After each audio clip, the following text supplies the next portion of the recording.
At the beginning of the 13th century, Seti I, the pharaoh of the new kingdom of Egypt, raised thousands of soldiers and headed to the kingdom of Amurru to regain his influence in this region. Seti conquered certain coastal cities and successfully conquered Canaan. The Hittite Empire, which at this time represented the greatest Egyptian rival, stood up to protect its vassals.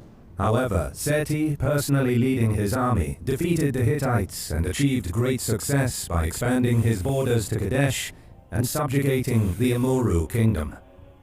After this great victory, he and his son, Ramses II, triumphantly entered the city of Kadesh.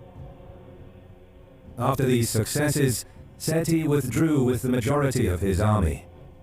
The military garrisons he left behind were tasked with controlling the newly conquered territories. But they were not strong enough to resist Hittite incursions.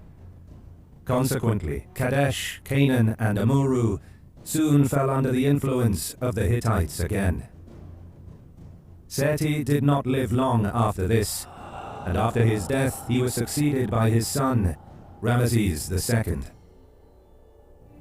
But the young pharaoh's path to greatness was by no means predetermined, and if you too want to experience the forming of your own empire, Ramses II launched the first Syrian campaign, in which Egypt renewed its influence in Canaan, and feeling directly threatened, Amurru also recognized the authority of Egypt. Thus, Ramses managed to return the borders of his state to those lines that were previously drawn by his father. Only the city of Kadesh remained beyond his reach. So the following year, 1274 BC, Ramses embarked on great preparations to attack the Hittite state again and establish military domination in Syria.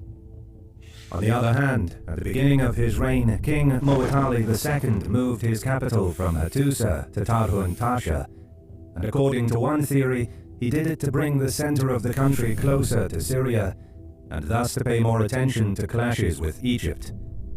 During his reign, he was busy fighting with other surrounding peoples, and could not devote himself to the southern question.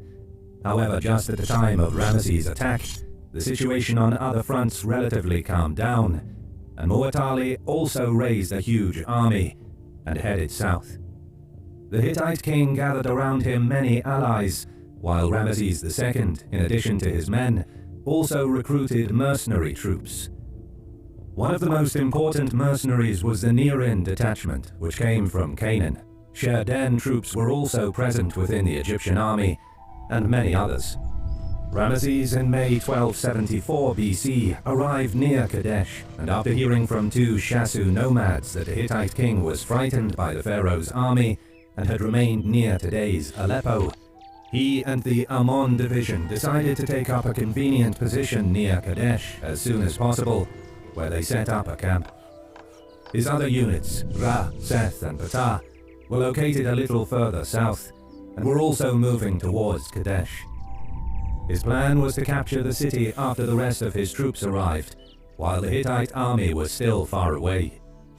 Pharaoh's forces numbered about 16,000 infantry and 2,000 war chariots that could carry out quick maneuvers and attacks on enemies' rear and flanks.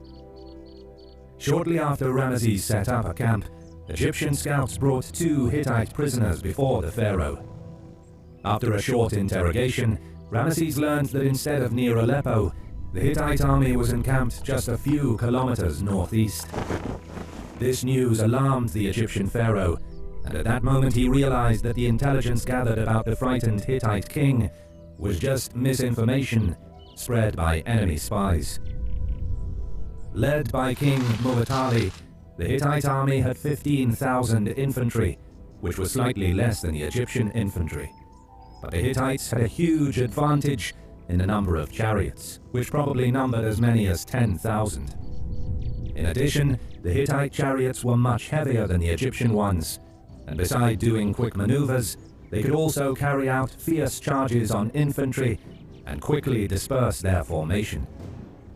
Realizing the situation, Pharaoh sent his vizier to hasten the arrival of reinforcements from the south.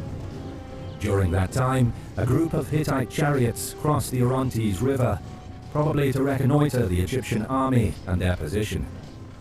At that moment, the Ra division was gradually approaching the camp, so this group of Hittite chariots decided to attack these troops before they could unite with the Ammon division. This was followed by a charge of Hittite chariots on the center of the Egyptian division of Ra. Unable to organize the fighting order, the Ra division suffered heavy losses at the very beginning of the battle, and then the entire division found itself on the run and in disarray. With this, about 2,000 Hittite war chariots completely defeated almost the entire Ra division, which numbered about 5,000 men. Only a small contingent, part of the divisional chariots, successfully made their way towards Pharaoh's camp in the north. This left Ramses completely cut off from the rest of his army, with only one division under his command. After a brief pursuit of the defeated Egyptians, this Hittite group reorganized and continued to advance north. Seeing the situation at the front, Ramses quickly organized the defense of his camp so that the Ammon division would not suffer the same fate. The Hittite chariots soon launched a new fierce charge. This time, the Egyptian infantry received the fight in an organized manner, but the heavy chariots were still superior to the infantry. As the Hittites broke through into Ramses' camp, their attack weakened as they became trapped among the Egyptian infantry and the obstacles inside the camp, leaving them unable to maneuver, which had by now been the key to their success. Seeing that the enemy attack was waning, Ramses gathered around the chariots from the Ammon division, as well as those who survived from the Ra division. He prayed to the god Ammon. Then, he personally led the army, launching a fierce counterattack. Egyptian chariots came out of the camp and rushed into the back of the Hittite forces, inflicting heavy losses on them with a rain of arrows. During this time, the Hittite king Muwatalli watched the battle with the rest of his army. Due to the great distance, he probably could not send his infantry as reinforcements because they would not arrive in time to join the battle, which left 15,000 of his men completely useless. So he readied the rest of the chariots around him in preparation to attack. Meanwhile, the Hittite chariots, which were in a very difficult position, began to retreat towards the Orontes River. They were followed by the faster Egyptian light chariots, suffering heavy losses during the pursuit.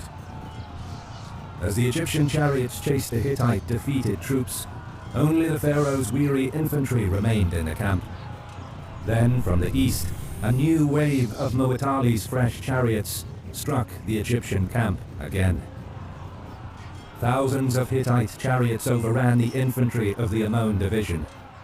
Unable to fight against a stronger opponent, it was only a matter of time before the Egyptians would give in and start a general retreat.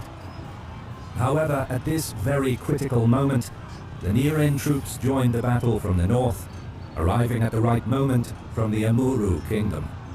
Their appearance completely surprised the Hittite army. This marked the beginning of an even bloodier phase of the battle.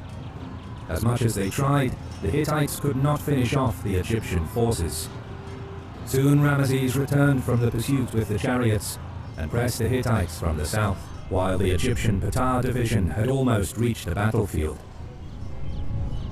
To avoid being completely surrounded, the Hittite forces set out to retreat towards their camp. In the ensuing chaos, many soldiers abandoned their chariots to cross and reach the other bank of the river. This ended the Battle of Kadesh.